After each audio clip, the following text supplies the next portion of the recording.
துணை நின்றவன் யார் பாத்தீங்கன்னா ஆரோன். அதை செய்து கொடுத்தது யார் பாத்தீங்கன்னா ஆரோன். இத்தனைக்கும் ஆண்டவர் ஆரோன் இடத்திலும் மோசே இடத்திலும் பேசி கொண்டு வருகிறார். இத்தனை டைம் வரைக்கும் பேசிட்டு வர்றாரு. எல்லாத்தையும் ஆரோனும் கேட்கறான், மோசையும் கேட்கிறாரு. ஆனா இங்க மோசே 40 நாள் வார்த்தைக்காக போயிருக்கிறாருன்றது ஆரோனுக்கு தெரியும். ஆனா இங்க ஆரோன் என்ன பண்ணிருக்காரு பாத்தீங்கன்னா, ஒரு மாய்மாலத்தின் காரியத்தை பண்ணிருக்காரு. என்ன மாய்மாலம் காரியத்துல?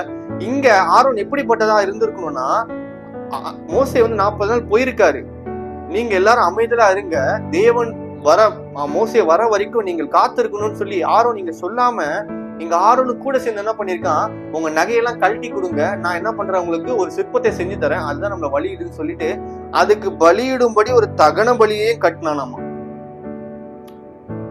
அவங்க ஒரு தெய்வத்தை உண்டு பண்ணி தரச்சுன்னா இவன் எக்ஸ்ட்ராவா ஒரு தகன பலியே பண்ணி விட்டான். ஒரு தகன பலியை, ஒரு பலிபீடத்தை கட்டி நாளைக்கு கத்தருக்கு பண்டிகை என்று கூறினான். இந்த காலை கத்தராயிட்டாரு.